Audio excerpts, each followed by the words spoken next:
The Janitor and the Princess. The Varen Star Palace floated above a crimson planet, wrapped in rings of fire and metal. It was a fortress of power, home to the most feared empire in the quadrant, ruled by Queen Serath, whose voice alone could command fleets. Yet deep inside that shining palace, in a quiet maintenance corridor where no royal ever stepped, a human janitor named Eli Grant pushed his cleaning cart through the shadows. He hummed softly, a tune from Earth long forgotten by most, the echo bouncing between the cold metal walls. To the aliens, Eli was invisible, a worker from a conquered species, doing the jobs no one else wanted. He didn't mind. He liked silence, and the machines didn't talk back. But tonight, something felt different. A faint sound drifted from the upper hall, like someone crying. He hesitated, then followed the sound, careful not to trigger the palace's alert sensors. Behind a half-open door, he found a small figure curled up near a window of blue crystal. A child, not human, but unmistakably alive and afraid. Her skin glowed faintly like silver glass, her eyes wide with fear. She wore a torn royal sash and held a small book written in alien glyphs. When she saw him, she gasped, stepping back. "Don't hurt me," she said in a trembling mix of her language and broken English. Eli froze, raising both hands. "It's okay, kid," he said gently. "I'm not gonna hurt you." The girl's thin fingers clutched the book tighter. Her translator device blinked, struggling to match his words. "You, human," she whispered. "Dangerous." He smiled sadly. "Yeah, that's what they all say." He knelt down, keeping his voice calm. "Name's Eli," he said, tapping his chest. "Ailey." The girl blinked, then pointed to herself. "Lysera," she said softly. The name clicked in his mind. The Queen's daughter, the lost princess of Varen. His heart skipped, every instinct screaming to run. If anyone found him here, talking to the royal heir, he'd be executed before sunrise. But the fear in her eyes was stronger than his own. She looked like a lost child, not an alien ruler's daughter. He sighed quietly, lowering his voice. "You hungry?" She tilted her head, confused. He pulled a ration bar from his pocket and broke it in half, offering it to her. She hesitated, sniffed it, then took a cautious bite. Her eyes widened. "Sweet," she whispered. Surprised, Eli chuckled. "Yeah, chocolate," he said. Earth's best invention. For a while, they just sat there, two worlds sharing silence. Then she opened her little book and pointed to a symbol. "What? This?" she asked, struggling with the words. Eli leaned closer, reading it. "That says love," he said softly. She repeated it slowly. "Louve." He smiled. "Close enough." Her small grin lit up the room brighter than the palace lamps. From that night, something changed. Every evening after his shift, Eli returned to that room. He taught her simple English words. Light, friend, smile, home. She taught him her language too, laughing whenever he pronounced a word wrong. They became unlikely friends, sharing snacks, stories, and moments hidden from the Empire's eyes. He learned she was lonely, forbidden from leaving her chamber because of threats against the royal bloodline. Her mother, the Queen, was too busy ruling to notice her daughter's quiet sorrow. Weeks passed, and the lessons grew. Lysera could now speak small sentences, her voice full of pride when she said, "Eli, friend," he'd grin. "You're a fast learner." "Princess," she'd wrinkle her nose. "No, princess," she'd say. "Lysara," he'd laugh softly. "All right, Lysera." But peace never lasts long in a place built on fear. One night, the door slid open without warning, flooding the room with golden light. Eli turned, his breath catching in his throat. Standing there, tall and radiant in armor, made of living metal, was Queen Serath herself. Her glowing eyes locked onto the scene before her. her daughter laughing as a human janitor held a book open, teaching her words forbidden by royal decree. The room went silent. Even the air seemed to stop. Guards rushed in behind her, weapons raised. Lysara jumped in front of Eli, shouting in her broken English, "No!" Eli friend, the queen's expression hardened, her voice like thunder. "Remove him," she ordered coldly. 2 guards grabbed Eli's arms, forcing him to his knees. He didn't struggle, only looked up at Lysara and smiled faintly. "It's okay, kid," he whispered. "Remember what I taught you. Love means never being afraid." The queen's gaze flickered for just a moment. Confusion, perhaps even curiosity. She turned away, voice low but firm. "Bring him to my chamber," she said. The guards dragged him down the long corridor.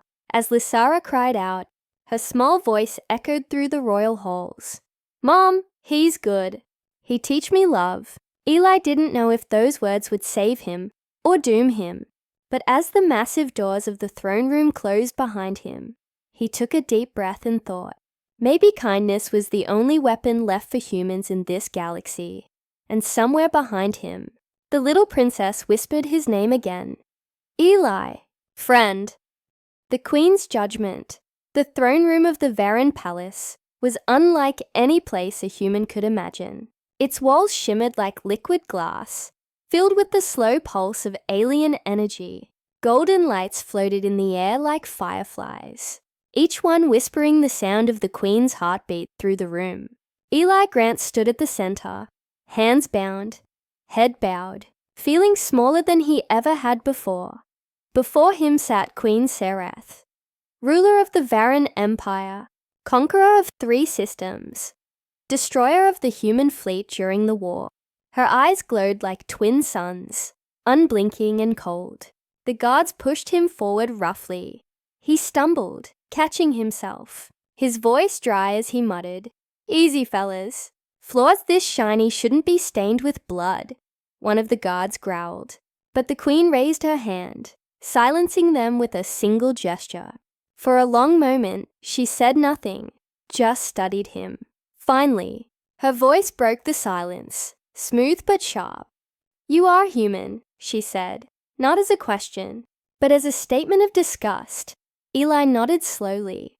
"Last I checked," he said quietly. The room murmured. The guards didn't expect him to speak. Serath tilted her head slightly. "And you were found in my daughter's chamber," she continued, teaching her forbidden words. Eli swallowed hard. "Just English, Mom," he said. We're nothing more dangerous than hello and goodbye." Her expression didn't change. "Why?" she asked slowly. "Would a human servant risk his life to teach the child of his conqueror?" Eli hesitated, thinking carefully. He could lie, but lies wouldn't matter to a queen who could see fear as easily as breathing.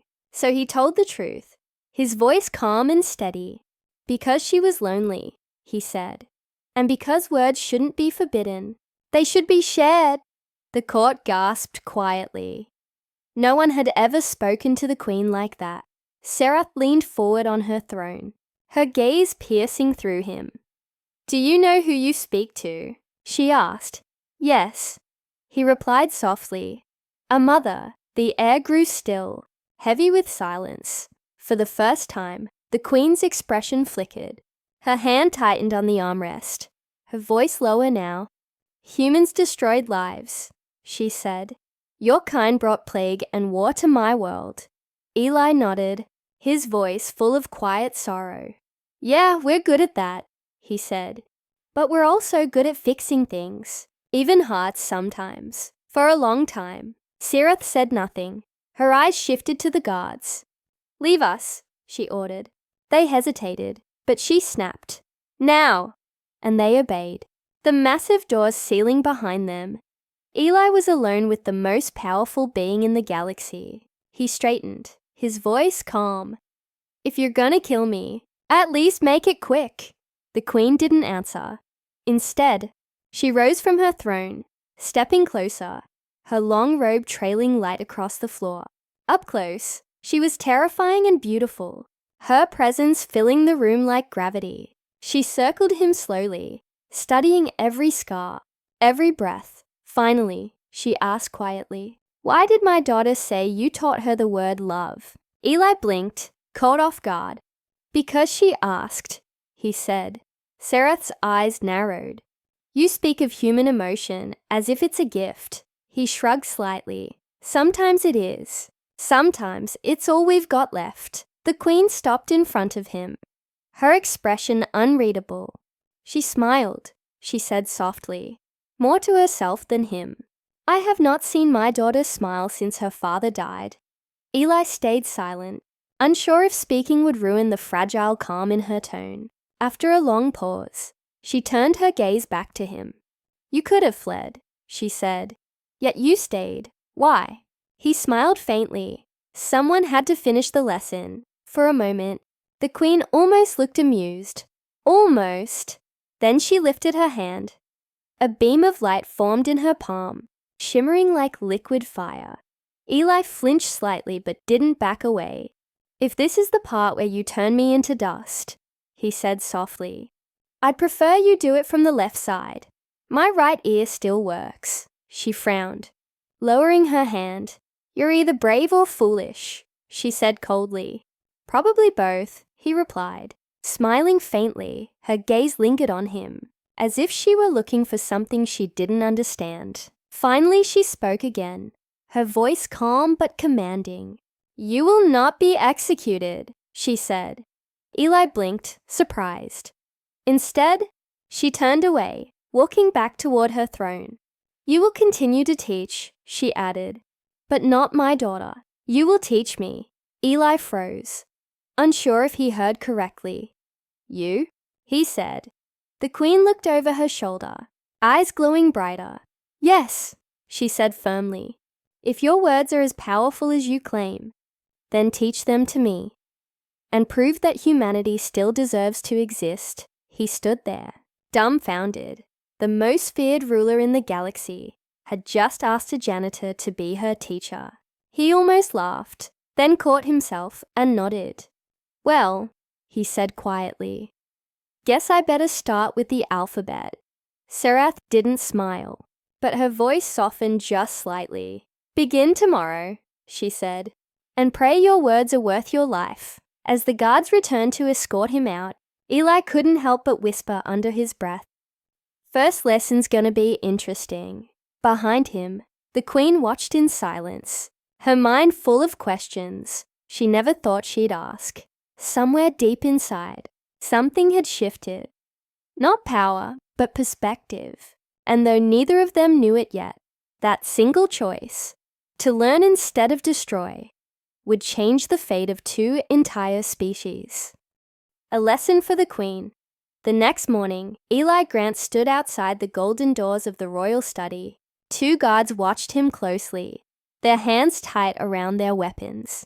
He could feel their stares, the disgust in their eyes for the human janitor, who had somehow earned an audience with their queen. He tried to ignore them, adjusting his collar nervously. "I've cleaned battle cruisers," he muttered under his breath. "But teaching an alien queen English might actually kill me." The doors opened with a low hum, revealing the vast chamber inside. It was filled with glowing books, floating crystal screens, and walls that shimmered like sunlight on water. Queen Serath stood near a massive window overlooking her empire, the stars stretching endlessly behind her. When she turned to face him, her eyes were sharp as ever. "You are late," she said, her voice calm but cold. Eli bowed slightly. "Apologies, Your Majesty," he said. "Wasn't easy convincing your guards not to vaporize me." She raised an eyebrow. "If I wished you dead, human, you would not be standing here." He smiled faintly. "Good to know, ma'am." Her expression didn't change. "Do not call me ma'am," she said firmly. "Address me as Queen Serath." Eli nodded. "Yes, Queen Serath." A pause. Then she gestured to a seat across from her. "Begin your lesson," she ordered. Eli sat slowly, setting down a small metal case. He opened it and pulled out a thin book, its cover old and worn, The title faded. Sirith tilted her head slightly. What is that? He smiled. A storybook, he said. Something simple, something every human child reads. She frowned. You intend to teach me with a child's tool? Eli nodded. Everyone starts somewhere, he said softly. Even queens. He flipped the first page, showing her pictures of stars, oceans, and people. He pointed to the words one by one. Light, he said. Sky, world. Serath repeated them slowly, her accent sharp but melodic. Lit, scar, world. Eli grinned. Close enough. She frowned. Do not mock me. He shook his head. I'm not. You're doing better than half the engineers I taught back home. They continued for an hour, her concentration never breaking. She learned fast, too fast, her memory flawless. Eli found himself impressed, despite the fear still gnawing at his gut. Finally, she looked up from the page. These words, she said, they are simple, but they hold warmth. He nodded. That's kind of the point, he said. Humans use words to build bridges, not just to shout orders. Her golden eyes narrowed slightly. And yet your kind built weapons that destroyed worlds. He sighed quietly. Yeah, we're good at breaking things too. For a long time, neither spoke, only the hum of the palace filling the air. Then Sarath asked suddenly, What is this word? She said, pointing to a word in the book. It was kindness. Eli smiled faintly. It means doing good for someone even when you don't have to. She tilted her head, confused. Without reason, without gain. He nodded. Exactly. She frowned. That is illogical. He chuckled softly. Yeah, but that's what makes it beautiful. The queen studied him silently for a long moment. Humans are strange creatures, she said finally. Eli shrugged. That's fair. Your daughter thinks so too, he added quietly before he could stop himself. Her eyes flashed. Do not speak of her, she said sharply. Eli raised his hands. Sorry, didn't mean any disrespect. She turned away, her voice lower now, almost tired. She says you taught her love, she murmured. But love makes rulers weak. Eli shook his head. No, Your Majesty, love doesn't make you weak.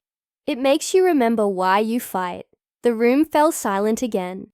Serath stared out the window at the endless stars, her reflection shimmering faintly against the glass. Finally she spoke. You may continue teaching my language, she said, and perhaps your ideas. Eli blinked, surprised. You want lessons in English and humanity? She nodded slowly. Yes, if I am to understand your kind, I must know more than words. The lessons became routine.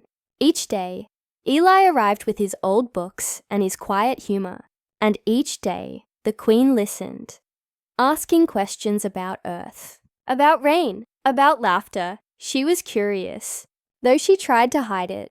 Sometimes, she would ask about things that confused her. Why do humans cry when happy? Eli smiled. Because we feel too much. Why do you risk yourselves for others?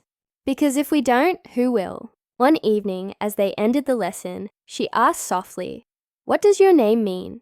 Eli hesitated, then said, It's short for Elijah. It means strength of faith. She nodded slowly, whispering the word to herself. Faith. That night, long after he left, she stood by the window, repeating the word over and over. It echoed in her mind like a whisper from another world. But not everyone was pleased. Outside the study doors, a shadow watched them. One of the queen's counselors, his eyes narrow, his hands clasped behind his back. He sneered quietly. The queen learns from a human, he muttered. Unacceptable.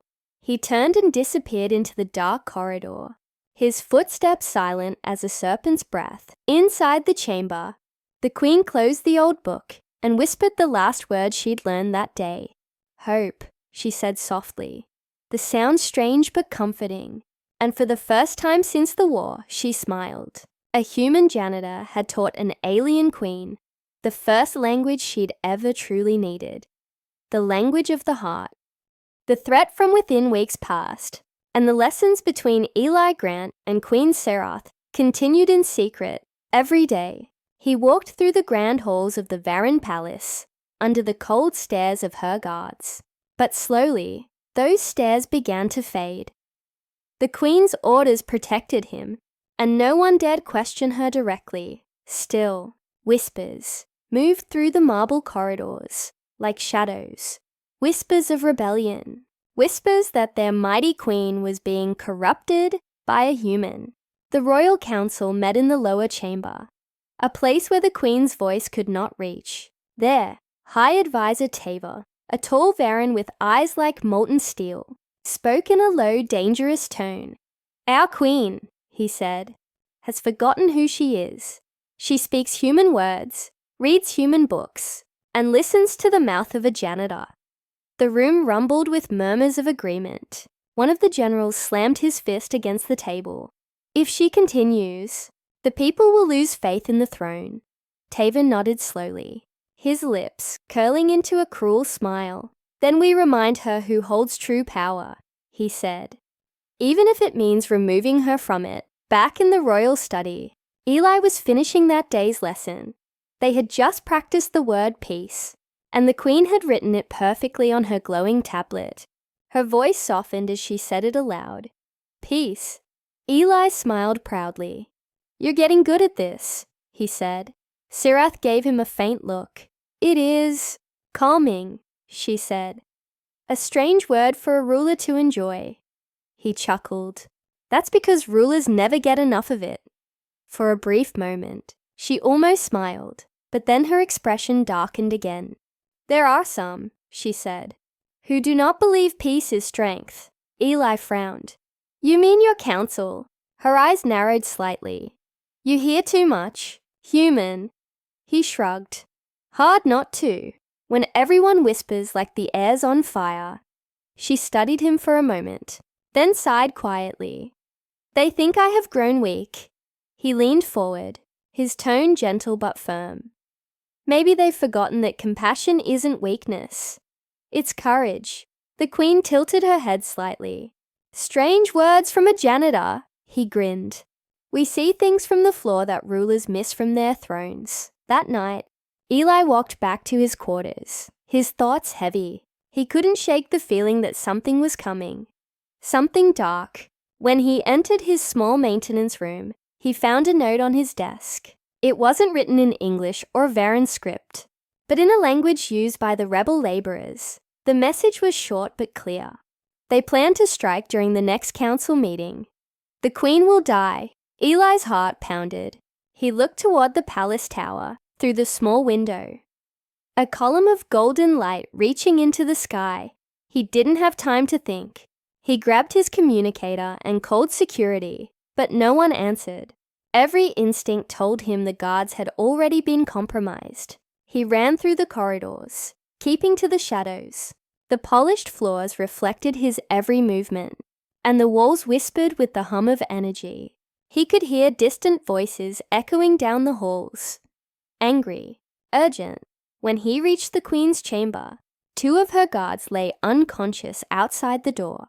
He rushed in, breathless. "Your Majesty!" he shouted. The queen turned sharply, her hand glowing with power. "What are you doing here?" she demanded. "There's a coup," he said. "Your council's making their move. Now!" Before she could respond, the doors burst open, and a wave of armored rebels stormed in. At their front stood Advisor Tavor, his eyes cold and full of betrayal. "Forgive me, my queen," he said, "but you have led us to ruin." Serath's voice thundered through the chamber. "You dare raise your hand against me?" He smirked. "Against your weakness, yes." Eli grabbed a fallen guard's staff, energy crackling through its surface. "Guess class is cancelled," he muttered. Serath raised her hands, power bursting from her like a storm. The air itself bending around her fury. Energy bolts shot across the room. Crashing into the rebels, Eli ducked behind a pillar, deflecting one with the staff, his arms shaking from the force. Rex the janitor wouldn't have lasted 2 seconds. But Eli the teacher wasn't backing down. "Behind you," he shouted. The queen turned just in time to block a blade aimed at her heart. Her strike shattered the weapon, sending the attacker flying across the hall. But Tava moved faster, his weapon pulsing with dark energy. He aimed straight for her chest. Eli didn't think. He just moved. He slammed the staff into Tava's arm, the blast sending them both sprawling. Pain shot through his ribs, but he didn't stop. He stood between the queen and her assassin, battered but alive. "You protect her?" Tava spat, his voice filled with rage. "A human?" Eli grinned through the blood on his lip. "Someone's got to teach you manners," Tava roared, lunging again. But this time the queen's energy flared. A beam of pure light struck him, sending him crashing into the far wall. When the smoke cleared, silence filled the room. The guards outside stirred, and the rebellion was crushed before it could spread. Serath stood motionless, staring at the human who had thrown himself into the fire for her. Her voice trembled. For the first time ever, "You saved me," she said softly. Eli leaned on the broken staff, smiling weakly. "Guess I passed the lesson, huh?" She looked at him, something in her golden eyes shifting. Something human. After a long moment, she said quietly, "Perhaps it is I who am the student." Outside the palace, the red skies of Varen were beginning to clear, and far beyond those skies, in the cold dark of space, a new future had begun to take shape. One born not from conquest, but from understanding. The betrayal and the rescue. The night after the attack, the palace was quiet again. Too quiet, Eli thought, as he stood by the queen's private balcony, overlooking the burning skies of Varen. The city lights below glowed like veins of fire, flickering beneath a sea of storm clouds. He had survived a coup, saved a queen, and somehow was still breathing. Though he wasn't sure for how long. Inside the chamber, Queen Serath sat alone at her desk. Her armor was cracked, her hair disheveled, and her golden eyes dimmer than usual. But her posture was unbroken, proud even in exhaustion. She hadn't spoken much since the battle, only watched the stars, with an expression Eli couldn't read. Finally, she broke the silence. "You could have run," she said quietly, "but you stayed." Eli smiled faintly, leaning on the balcony rail. "Guess I'm bad at running from people who need help." Her eyes flicked to him, a small spark of amusement crossing her face. "You are a strange creature, human," she said. "You risk your life for someone who once called your species inferior." He shrugged. "Yeah, well, we all say stupid things when we don't know better." She almost smiled, but her gaze hardened again. "The rebellion is not over," she said. "Tava had followers, many hidden." Eli nodded. "Then you need to find them before they try again." Serath turned to face him fully. "No, we need to find them," she said firmly. "You see things my people overlook." He blinked. "You want me to help you investigate your own government." "Yes," she said simply. "And if anyone asks, you are my translator. Nothing more," he chuckled. "Wouldn't be the first time someone underestimated me." The next few days were a blur of shadows and whispers. Eli followed the queen from council chambers to hidden archives. Together they uncovered encrypted messages, secret trade routes, and coded orders that led to the rebels' true base. It wasn't just politics. It was war, silent and patient. He watched Serath's face harden each time she found another name on the list.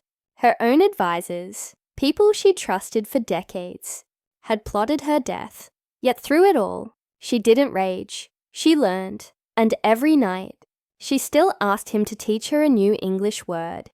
That week's word was forgive. One night, while decoding transmissions, Eli noticed something odd in the data.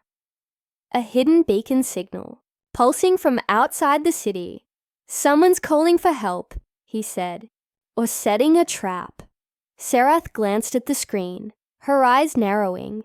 "It's one of Tavor's lieutenants," she said. "If we capture him, we end the rebellion." She turned to her guards. "Prepare the ship." Hours later, they arrived at the outer ruins beyond the capital. The once golden towers were now broken skeletons under the red moons. Eli carried a small blaster. He didn't like weapons, but tonight he had no choice. Sereth moved like lightning, her armor glowing faintly, her presence commanding the air itself. They found the source of the signal, an underground vault, guarded by a handful of rebels. Eli crouched behind a wall, whispering, "There's too many. We can't go through the front." Sereth smirked. "That is why you will not." Before he could protest, she raised her hand. A surge of golden energy rippled through the air. The guards froze in place, trapped in a silent field of light. "Remind me never to argue with you," he muttered. She smiled faintly. Wisest. Inside the vault, they found crates of stolen weapons, and something worse, a bomb, large enough to destroy half the palace. Eli's stomach dropped. "They were going to finish what they started," he said. Sereth nodded grimly. "Not if we stop them first." But before they could disarm it, a shadow moved behind them, a figure emerging from the dark. It was Tavor, his armor scorched, his voice filled with hatred. "You think you've won," he spat. "You've let a human infect your mind. Your weakness will destroy us all." Eli stepped forward, aiming the blaster. "Funny, you said the same thing before I knocked you into a wall." Tavor sneered. "You'll die screaming human." He raised a detonator, the bomb humming with energy, without thinking. Eli lunged forward, grabbing the device from his hand. They struggled, sparks flying, the detonator falling to the floor. Tavor swung, catching Eli across the face, but Eli struck back. The room filled with the sound of chaos. Metal against metal, breath against fear. Then with one final blow, Sereth's energy blade cut through the air. Tavor froze, shock in his eyes. Before collapsing silently, the room went still, save for the steady hum of the bomb. Eli panted, wiping sweat from his brow. "Well," he said, "that's one way to end a lesson." Sereth knelt beside the bomb, her fingers tracing the alien circuitry. "We have less than a minute," she said. Eli crouched beside her, scanning the mechanism. "It's human tech. I can disarm it." She looked at him sharply. "Are you certain?" He grinned faintly. "I used to clean these things. Sometimes you learn where the wires go." Seconds ticked away. Together, they worked in silence. Her steady precision and his stubborn focus. At the last second, he pulled a final wire free, and the humming stopped. The lights dimmed, leaving only silence. They exhaled at the same time, the tension finally breaking. Sereth looked at him, her voice softer than he'd ever heard. "You saved my life again," she said. He smiled weakly. "You keep getting into trouble. Someone's got to clean up after you." She laughed, really laughed, the sound echoing through the ruins. And for the first time in her reign, the mighty Queen of Varin looked not like a ruler, but like a person. As they returned to the palace, the first dawn light broke across the crimson horizon. Eli stared out the window and whispered, "Guess today's word is trust." Sereth looked at him, her golden eyes glowing softly. "Then I am learning it from the right teacher." The human who changed a queen. The Varin palace stood rebuilt under the soft glow of dawn, its golden towers rising like blades through the clouds. For the first time in years, the halls were quiet. No whispers of rebellion, no cries of fear. The war within the empire had ended, and its queen had survived because of one man, a human janitor who was never meant to matter, yet somehow changed everything. Eli Grant walked through the royal courtyard, the same way he did every morning, pushing his old cleaning cart that squeaked with every turn. But now, wherever he went, guards saluted him, servants bowed slightly, and the people whispered his name with respect. They called him the human who saved the throne, though Eli never liked that title. "I just fixed a mess, like I always do," he'd joke. Only this time it was a political one, inside the Queen's chamber. Sarath stood by the great window overlooking the crimson world below. Her armor was gone, replaced by elegant silver robes that shimmered like liquid light. She seemed softer now, not weaker, but calmer, as though something inside her had changed. When Eli entered, she turned to him with a faint smile. "Right on time," she said. "I expected no less from my teacher." He chuckled. "Guess I'm punctual even in royal business." They sat across from each other at a table covered with data pads and glowing scrolls. Eli began to speak. "So, what word do we learn today, Your Majesty?" The Queen looked thoughtful, her golden eyes distant. "Today," she said slowly, "we learn the word change." Eli grinned. "Good choice," he said. "It's one of the hardest ones." She raised an eyebrow. "Harder than forgive?" He nodded. "Way harder. People hate changing, even when they need to, for a long time." They talked, not as queen and servant, but as two people from different worlds. Eli told her about Earth, about rain and sunlight, about laughter and chaos. He described what kindness meant to humans, what it felt like to hold hope, even when everything was falling apart. And Sarath listened, really listened, as though she was trying to understand, not just his words, but the heart behind them. When the lessons ended, she asked him quietly, "Do you ever wish to return to your world?" He hesitated, looking out the window at the endless stars. "Sometimes," he said softly. "But maybe my world isn't a place anymore. Maybe it's people." She tilted her head, curious. "People?" He nodded, smiling faintly. "Yeah, the ones you find along the way. Even alien queens." For the first time, she laughed. A real laugh. "Careful, human," she said. "You're teaching me emotions my ancestors would call weakness." He smiled. "Maybe that's what makes you strong." Later that evening, Sarath stood before the Grand Council. The same council that once plotted her death now stood silent. Her voice carried through the hall, calm but powerful. "For years," she said, "our empire ruled with fear, believing strength meant silence." She looked toward Eli, standing quietly at the side.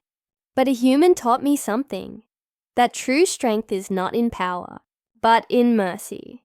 The chamber rippled with shock. Gasps echoed, and the advisors exchanged uneasy glances. But the Queen continued, "Today, I declare the beginning of a new era," she said. "One built not on conquest, but on understanding." Then she turned, meeting Eli's eyes. "And it begins with him." The crowd turned as one, seeing the human janitor step forward nervously. He scratched his neck, whispering, "I really didn't sign up for speeches." The Queen smiled faintly. "Then consider this your graduation." She placed her hand on his shoulder, her voice steady and proud. "This man, this human, has done more for our people than any general or scholar," she said. "He taught me the meaning of words that no weapon could ever conquer. Love, peace, and hope for a heartbeat." The great hall was silent. Then slowly, the Varan nobles bowed their heads, not in fear, but in respect. Eli's throat tightened, his voice barely above a whisper. "Guess I did okay," he said. The Queen looked at him, her golden eyes warm. "You changed a queen," she said softly, and through her, a world that night, as the city celebrated under glowing lights. Eli found himself alone on the balcony once more. The stars above seemed brighter. Closer somehow, he heard footsteps behind him, and Sarath appeared, holding 2 cups of steaming liquid. "Tea," she said. "A new tradition." He smiled, taking it. "You're getting human habits." "Maybe," she said, looking up at the stars. "Or maybe humanity was always inside us, waiting for someone to remind us." They stood in silence, the wind carrying soft music from the city below. For once, there were no battles, no lessons, no fear, just peace. Eli took a sip and said quietly, "You know, Queen, if your people keep learning like this, they might actually like us one day." Serath smiled faintly. "They already do," she said. "They just don't know it yet." And far beyond the palace, in the quiet of space, the stars shimmered like silver words written across the dark. Words that one human janitor had taught an entire empire to understand. Hope, love, change.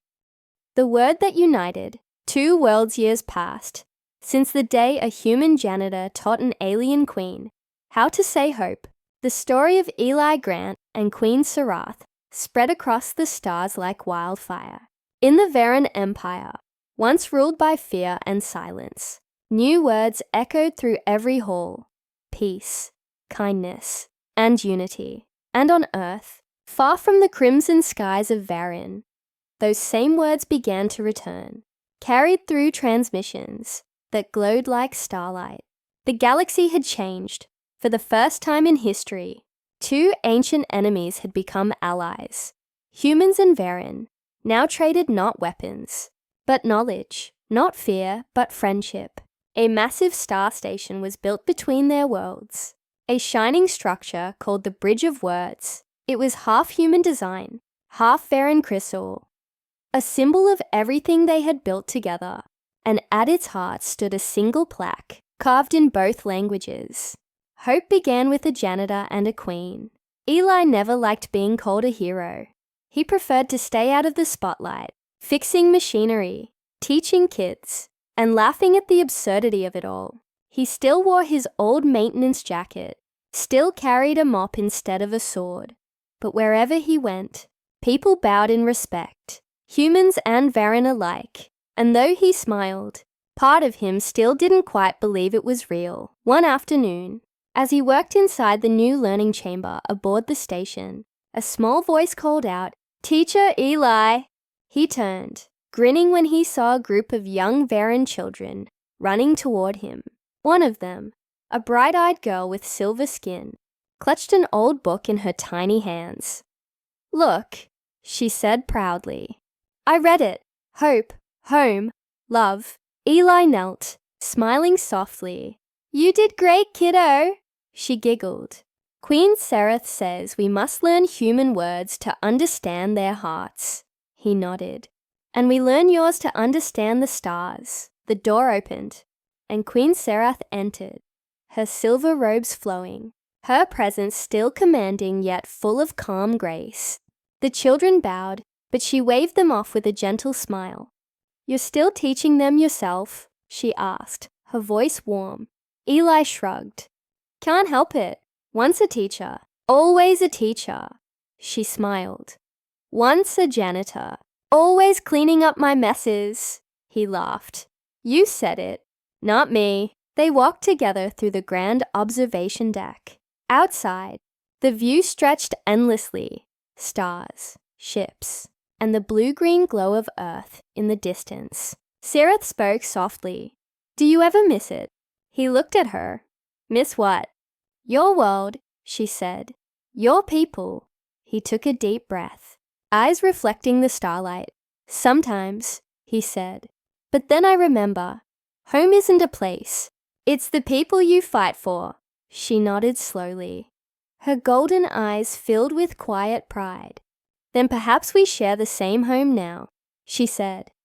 The ceremony began that evening. Representatives from every allied race gathered in the great hall of the Bridge of Words. Humans stood beside Varen soldiers, scientists and diplomats. The air buzzed with hope and awe. At the center stood Queen Serath and Eli Grant, 2 figures who had once been enemies, now bound by friendship. Serath raised her hand, her voice steady, powerful, and full of warmth. "Today," she declared, "we end centuries of silence and fear." She turned to Eli. "Because one man dared to teach what no weapon could." The meaning of words. Eli stepped forward, adjusting the microphone awkwardly. He scratched his neck and said, "You know, I was never good at speeches." The crowd chuckled softly. He continued, "But I learned something. When you share a word, you share a piece of your soul." He glanced at Serath, smiling faintly. "And sometimes, that's all it takes to change a world." The hall erupted in applause, loud, thunderous, echoing across the vast chamber like music. Serath looked at him, whispering so only he could hear. "You taught me the word love, Eli, but you lived it long before I understood it." He met her gaze, his voice soft. "Guess we both learned something." Queen. As the ceremony ended, Serath led him to a quiet corner of the deck. Outside, the stars shimmered brighter than ever. She reached into her robe and handed him a small object. An old, worn book, the same one he had once used to teach her daughter years ago. "I kept this," she said, "as a reminder that sometimes the smallest things hold the greatest power." Eli smiled, tracing the faded pages with his hand. "You know," he said, "when I first came here, I just wanted to survive." She looked at him fondly. "And instead, you taught us how to live." They stood together in silence, the universe stretching before them. Eli looked at the stars and whispered, "You ever think words could do all this?" Serath shook her head gently. "No," she said. "But you did." Far beyond the glass walls, 2 planets glowed, Earth and Varin, orbiting in harmony, like 2 hearts beating in time. And between them, in the vast silence of space, the first human Varin beacon pulsed a message into the dark, one single word, glowing in every known language. Family. The galaxy had changed forever, not through battle or conquest, but through a human's kindness and a queen's courage to learn. And somewhere, deep in the endless stars, the universe whispered the word again. "Family!"